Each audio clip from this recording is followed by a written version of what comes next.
a classe trabalhadora crê. Isso é uma constatação. Isso não é uma escolha subjetiva. Isso é um dado concreto, né? Então, se a classe trabalhadora, em geral, crê, né, eu posso, inclusive, expandir isso mais filosoficamente ao fato de que absolutamente todos os seres humanos creem, né? Mas, assim, eu acho importante também com relação à estratégia, à luta, às organizações, porque não há como negar que esse é um assunto que cria ruído na esquerda, né? Então, eu queria te agradecer pela oportunidade e agradecer por essa iniciativa, né? Qualquer esforço nesse sentido é importante, né? E é um tema que, apesar de tudo, ele é bastante carente, né? A gente tem pouca discussão sobre isso. É incrível, é um silêncio ensurdecedor, né? Esse assunto dentro das organizações, dentro da luta, né? Isso é empurrado para o âmbito privado, como se fosse uma questão privada, só que todas as liberdades civis, todas as liberdades democráticas, elas são, em tese, individuais e privadas porque estão num contexto burguês, né? E para a burguesia, aliás, a grande invenção da burguesia é o indivíduo, né? Então, assim, a partir do momento que você é um indivíduo, todas as suas características são individualizadas em você, inclusive seus direitos, né? Os direitos são seus, né? Podem ser do outro também. Deveriam ser, se são para você, deveriam ser para os outros, né? Deveria realmente haver uma igualdade, mas infelizmente isso não acontece, porque a gente sabe que a diferença entre a intenção e o gesto, né, o discurso da burguesia e a prática da burguesia é bem diferente, né? Agora, sim, eu conversei, assim, na verdade não conversei, né? Eu, quando convidei algumas pessoas, sejam irmãos de várias denominações que se consideram de esquerda, alguns até socialistas, né? Mas não geralmente marxistas, né? Até companheiros que são do movimento, companheiros de luta, né? Que aí, em geral, se tem uma filiação religiosa, muitas vezes a gente nem sabe, porque a gente não pergunta, né, isso para uns para os outros, o que é que ele crê, detalhes da sua crença, né? E, e aí, ao conversar com algumas pessoas, ao, na verdade, convidar, eu até falei, olha, se vocês tiverem perguntas, ajuda a levantar a bola, porque eu estou entendendo que um trabalho como esse aqui, né, ele vai só dar um pontapé inicial, né? Ele não tem como aprofundar, a gente não tem como fazer uma exposição minimamente exaustiva, elaborada. Eu até pensei em formular alguma coisa, mas ficaria fraco em todas as frentes, né? Seja na questão filosófica, seja na questão mais do marxismo mesmo, seja na questão da luta, seja na questão teológica, né? Em todas as frentes ficaria, né, muito superficial, eu acho, né? E o que é pior, tudo que é discutido de maneira superficial também produz certezas ou conclusões superficiais. Não é nem um pouco bom para quem realmente está buscando a verdade. Aqui a verdade para um marxista nada mais é do que a realidade concreta, né? E a realidade concreta mostra várias direções, né, para essa discussão. Bom, com relação à pergunta-chave, eu começaria dizendo que, e aí eu posso começar a partir de mim, né? Eu nunca vi nenhuma dificuldade em conciliar as duas coisas. Eu nunca tive um drama assim, nossa, eu sou marxista, mas como eu posso ser cristão, né? Aliás, deixa eu avisar duas coisas. Muitas vezes eu vou falar a palavra cristão porque vai vir quase no automático, né? Mas, na verdade, a ideia aqui é a gente discutir a religião de um modo geral, né? Porque, embora seja verdade o que Marx dizia, né, que ele só concordava em uma coisa com todas as religiões, né, com que todas elas diziam sobre religião, que todas as outras estão erradas, né? E é verdade, né? Todas dizem que as outras estão erradas. Isso é normal. Até porque o campo da religião é o campo da verdade absoluta. Não existe possibilidade de eu crer na minha verdade e achar que a do outro é verdadeira também. Isso não existe. Não existem duas verdades, né? Aliás, como também não existe possibilidade de dois deuses, né? Aí já tem um problema com o politeísmo, mas não vamos entrar nessa questão agora, né? Então, assim, tanto é verdade essa dificuldade, né? Que pessoalmente, eu pessoalmente nunca tive, mas eu já vi outras pessoas entrarem em crise com isso, né? E principalmente quando são questionadas e pressionadas, né? Às vezes até pelas organizações, mas isso também é um pouco raro, né? Porque, por exemplo, organizações como o PT, que é um partido mais de massa, é um partido que, né, é meio que agrega, né? E não é muito rigoroso teoricamente, isso não é uma questão que atrapalha. Mas nas organizações mais rigorosas, na teoria e na prática, isso pode ser sim um problema, né? A segunda questão que eu queria até colocar é o seguinte: você na minha apresentação, ainda bem que você repetiu a apresentação aí da gente, né? Eu percebi depois, ao mandar para algumas pessoas, eu sempre dou uma relida, né? E aí eu vi que você colocou pastor presbiteriano. Então já vamos começar a resolver isso aí, né? Eu não sou pastor, eu fiz até um ano de seminário, mas eu não sou pastor. Eu só coloquei presbiteriano, né, para que o pessoal soubesse, né? Acho que é sempre importante ser transparente, né? A partir de que viés ou de que ponto de vista eu tenho uma abordagem, né? E também a minha vivência, né? Então não preciso dizer que o presbiteriano, né, para quem não sabe, é sinônimo de um calvinista, né? E o calvinismo é considerado o resumo, digamos, a posição mais avançada e mais abrangente da reforma protestante. Então, um protestante, em tese, é sempre um calvinista, até prova em contrário, né? Bom, mas então não sou pastor, tomar isso só para um militante e que na formação fez filosofia. Eu não fiz estudos específicos sobre a questão da religião, mas até para dar o ensino religioso nas escolas, né, e até para abordar essa questão no movimento, principalmente com os meus companheiros que são ateus, né, ou que se consideram ateus, eu pessoalmente já vou avisando, né? Eu sempre falo para eles, olha, o problema do ateísmo é que ele é uma impossibilidade lógica, né? Talvez no meio da explicação eu explique melhor isso, né? Mas assim, o que eu queria dizer é isso. Da minha parte, não tem nenhuma tensão entre as duas questões, né, entre o marxismo e, inclusive, a luta revolucionária, né, porque ser marxista na teoria é confortável, né? Você pode pleitear uma série de coisas teoricamente, mas você está longe das implicações práticas. Eu acho que quando você realmente vai para a prática, aí é que essas questões pegam mesmo, né? Quando você vê que do seu lado tem um outro militante que pode imaginar que porque você crê em alguma religião, você possa vacilar em algum momento ou pôr em risco algum operativo, alguma atividade prática, que é natural que haja essas desconfianças, né? Todo trabalho prático, ele é a prova concreta das coisas, né? Então é ali que as coisas realmente precisam dar certo, né? Então todo mundo leva a prática, ou deveria levar, muito a sério. Então é normal que as pessoas fiquem um pouco inseguras com qualquer pessoa que pareça um pouco diferente, né? Que aceite, né, algum outro tipo de crença, de compreensão da realidade, que não aquela que parece ser a escolástica, né, do marxismo, né? Eu tenho um colega, um companheiro de luta, de Curitiba, e assim, muito bom, muito versado no marxismo, né?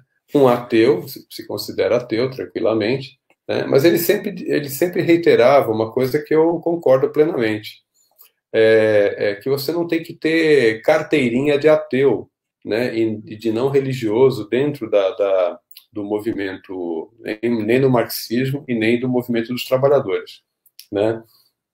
Porque se você fizer isso, você vai, obviamente, criar dificuldades para o recrutamento, para uma série de coisas, né?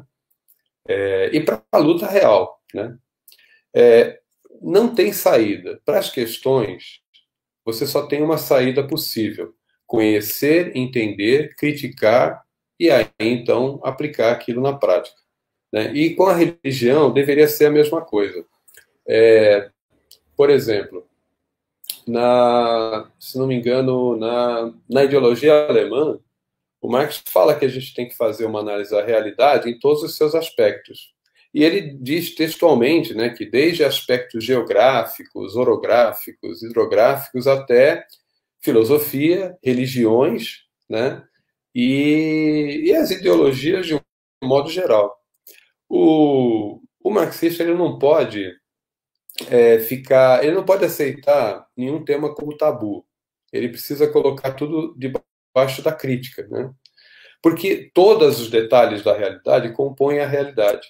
Se eu deixo de analisar um aspecto da realidade, a minha análise da conjuntura vai ser falha, né? E esse, inclusive, é um dos outros motivos que torna esse assunto muito atual. É essa recente dificuldade que nós estamos vivendo no Brasil, em que, com certeza, boa parte dos evangélicos e até dos católicos e até dos religiosos em geral, que de alguma maneira se identificaram com as pautas de costumes, né, da direita reacionária, né, elegeram um governo de extrema direita que é de uma incompetência incrível, né? Eu acho que eles são incompetentes até para ser direita, né? Eles não são uma direita doutrinária, eles são uma direita muito tosca, né? Mas elegeram, não há dúvida. Eu estava até comentando agora mesmo com outro amigo meu, né? Também, inclusive, irmão, né?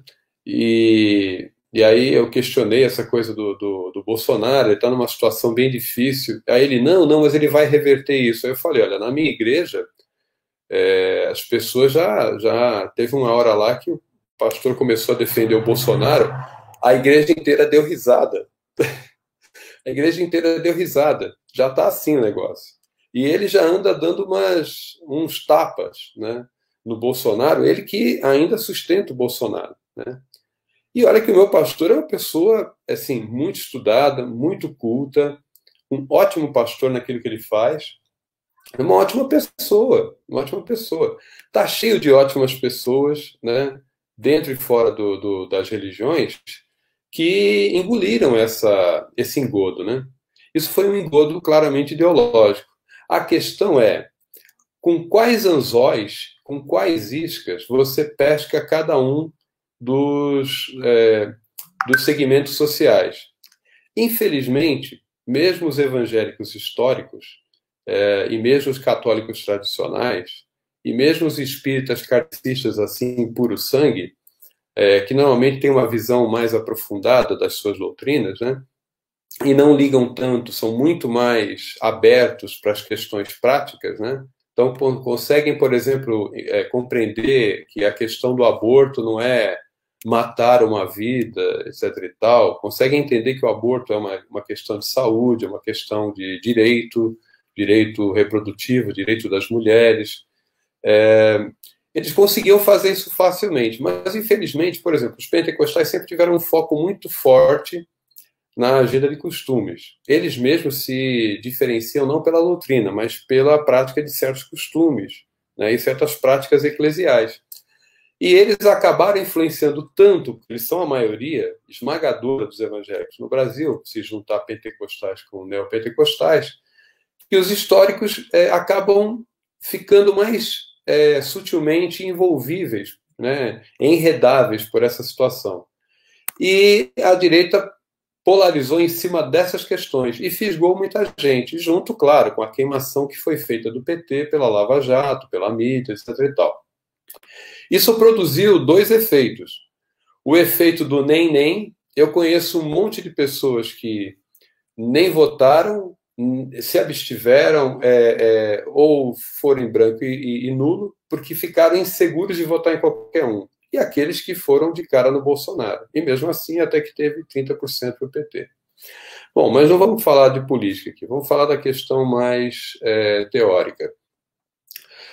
O mais importante para entender a religião, não agora como cristianismo, mas religião em geral, é entender que ela tem um estatuto epistemológico tão válido, tão legítimo quanto a filosofia, a ciência, a técnica e o próprio senso comum, né? Se não me engano, não lembro agora o primeiro nome, acho que é Johannes. O Hessen, né, é um autor que eu gosto muito em teoria do conhecimento. A obra dele acho que é dos anos 70. É uma obra antiga, muito usada em bibliografia nas universidades brasileiras, né? E ele elenca basicamente o seguinte: existem 4 formas ou campos de conhecimento: o religioso, o filosófico, o científico e o senso comum. Eu gosto muito dessa divisão dele, porque ela é bem didática. O senso comum, ele trabalha com a inteligência prática. Ele não tem nenhum rigor metodológico, nenhum rigor, digamos, epistemológico, né? Mas realiza muito bem as tarefas práticas. E vamos e convenhamos, a sociedade humana só chegou no seu desenvolvimento histórico aonde nós chegamos através do senso comum. Então, muito respeito ao senso comum. Ele é essa coisa bizarra, complicadíssima, mas o senso comum resolve bem as questões práticas. Você tem a ciência, que trabalha com provas, verificação. Se eu digo que algo existe, eu preciso comprovar. E se alguém disser que alguma coisa não existe, eu também preciso procurar provar. E eu só tenho os 5 sentidos, a empiria, né, e o método indutivo. Eu não tenho outras ferramentas, né? A filosofia já usa experiências de pensamento, raciocínios lógicos, concatenação, sistematização, ou seja, ela produz verdades a partir da lógica dedutiva. É um conhecimento tão válido quanto. E a religião, ela basicamente ela usa como instrumento a fé para conhecer as coisas que não podem ser conhecidas pelas outras 3 formas. O problema é que em todas as áreas, em absolutamente todas as áreas de conhecimento humano, você pode sim estar envolvido de maneira não rigorosa, não consciente epistemologicamente ou metodologicamente. E é esse que é o problema. Existe uma ciência senso comum, existe uma filosofia senso comum e existe uma religião senso comum. Todas as formas religiosas, né, pode ir do budismo, no islamismo, no catolicismo, no protestantismo, em todas elas você encontra uma versão popular, que geralmente é supersticiosa. Inclusive, as versões populares de religiões bem desenvolvidas, né, e disseminadas, bem organizadas, elas se assemelham muito ao animismo, né, que é uma coisa antediluviana, né, uma forma religiosa antediluviana, que todo mundo negaria, né, de uma certa maneira, mas que no senso comum religioso está muito presente. E existem formas rigorosas dessas expressões religiosas, né? Você não vai ter problema, por exemplo, entre o marxismo, na relação com o socialismo e com a luta de classe, você não vai ter problema com aqueles que são mais estruturados. Os mais estruturados conseguem, inclusive, dialogar com o marxismo de igual para igual, sem problema, né? Vão ter dificuldades, mas são dificuldades da metodologia, né? Ou dos campos específicos, seja do marxismo, que é um campo filosófico, né? Seja das religiões, que é um outro campo, né? Que trabalha com outras ferramentas, né? Mas o importante é dizer que essas 4 formas de conhecimento são legítimas, todas elas são legítimas. E a gente tem que respeitar, digamos que, a jurisdição de cada uma delas, né? Não que a gente não possa trabalhar todas ao mesmo tempo, pode trabalhar, mas tem que tomar cuidado para não cair entre as canoas, né? Então, primeiro dizer isso, né? Se todas as formas de conhecimento são legítimas, né, e principalmente aquelas mais rigorosas, o que o marxismo deveria fazer é procurar dialogar com a ponta mais desenvolvida das religiões, no caso, não com todas, né, porque o marxismo não vai fazer isso de maneira diletante, ele vai fazer isso de maneira estratégica, de maneira tática, de maneira que seja voltada para a sua necessidade. Então, num país como o Brasil, eminentemente cristão, das mais variadas versões, para a nossa luta é importante que os socialistas saibam conversar com as religiões. E é esse que é o nosso problema.